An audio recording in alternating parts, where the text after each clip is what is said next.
Hi P's and G's, we just wanted to update you with where we are now as the lockdown continues to ease and we move into phase 3 of the government's route map that includes details of what we should be doing as a church. The easing of lockdown is great news and is a reflection of all the hard work that all of us have been putting into it. But we did want to first acknowledge how hard this time has been for many of us. It's nearly 4 months now since we met physically and we long for the time when we can be back together in the building. I've really missed being able to worship God with you, to sing together with you and to worship as one church together. But that day remains some way off as churches of our size will find it more difficult than many to meet together. So what are we going to do in the meantime? Well, the first thing we're doing is sending out a survey to everyone on our mailing list. We want to know what you're thinking and feeling and how we can help each other prepare for the future. So please do look out for it in your email inbox. Click on the link and fill the survey out. It will inform our thinking and talking together as we plan the next few weeks and months. Secondly, we're going to continue to provide our online services on Sunday throughout July and August. People have found these really helpful and we'll continue to offer these going forward. Given the new guidelines under phase 3, however, you might want to invite a couple of households to join you on a Sunday morning to watch church together. There is a limit of 8 people, remember, but you can watch it together and perhaps have lunch and pray together afterwards.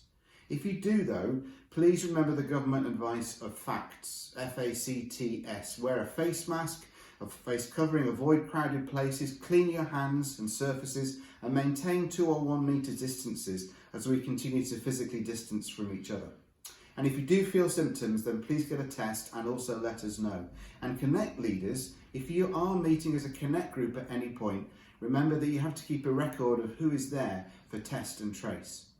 And thirdly, we are beginning to look now at how we might reopen the building. We have to follow the government guidelines and the advice of the Scottish Episcopal Church. It isn't just a question of just unlocking the doors.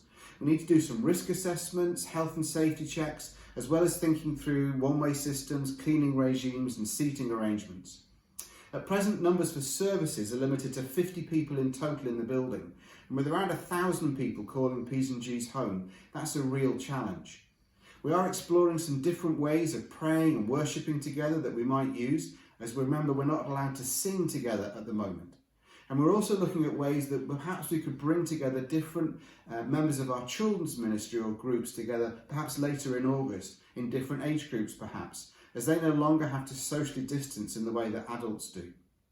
Finally, hopefully, this reassures you that we continue to take this very seriously. We want you to feel safe when we do start to meet together.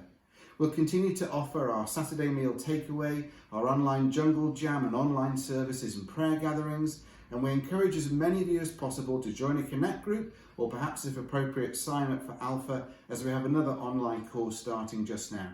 It will be a while before we can physically meet together, but while our doors are closed, the church remains very much open and wanting to love God and to serve our city.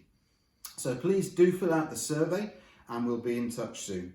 But for now, God bless you and keep you safe.